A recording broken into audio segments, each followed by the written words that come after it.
আপনারা দেখবেন যে টেম্পারেচার কিন্তু দিন দিন কিন্তু বাড়তেছে, যে আমি নিজেও কিন্তু এখন গরমে কষ্ট পাচ্ছি। সো আমরা যত বেশি বৃক্ষ লাগাবো আমাদের টেম্পারেচার কিন্তু একটু হলেও কন্ট্রোল হবে।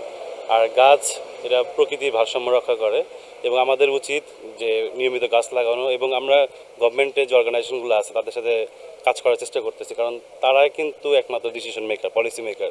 সো এটা যদি স্কুল পর্যায়ে তারা কোনো আইন করতে পারে যে একটা স্টুডেন্ট যখন একটা স্কুলে ভর্তি হচ্ছে সে বাধ্যতামূলক তাকে একটা গাছ লাগাইতে হবে।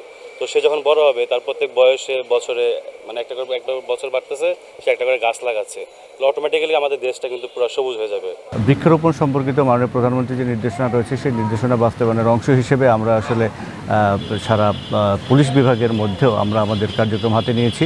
আমরা যে বৃক্ষগুলো আমাদেরকে উপহার দেওয়া হয়েছে এগুলো আমরা সকল থানায় সবার মধ্যে একটা বিভাজন করে দেব, এবং আমরা চাইব এর বাইরেও আমরা মানুষকে বৃক্ষরোপণে উৎসাহিত করব এবং টু সেভ আওয়ার ইকোলজি, আমাদের পরিবেশ, আমাদের প্রতিবেশ, আমাদের এই প্রকৃতিকে ঠিক রাখার জন্য বৃক্ষরোপণের কোনো বিকল্প নেই। অক্সিজেনের চাহিদা ঠিক করার জন্য এটা আসলে অতি গুরুত্বপূর্ণ বিষয়। আমরা অবহেলা করে যাচ্ছি, এই বিষয়টায় গুরুত্বারোপ করার যথেষ্ট সময় এসেছে।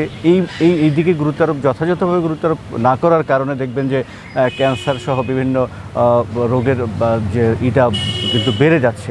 আলট্রাভায়োলেট রে সহজে মানুষকে আক্রান্ত করছে, এই জন্য মানুষ বিভিন্ন ধরনের ক্যান্সারে আক্রান্ত হচ্ছে। তো এই বিষয়গুলো থেকে চিকিৎসার পূর্বেই আমাদেরকে যত্নশীল হতে হবে পরিবেশের প্রতি, আমাদেরকে পৃথিবীর প্রতি। আমরা যত্নশীল হলে আমাদের মানুষ এখানে নিরাপদ থাকবে। মাননীয় প্রধানমন্ত্রী এই জায়গাটাতেই আলোকপাত করেছেন, আমরা সেই লক্ষ্যে কাজ করে যাচ্ছি।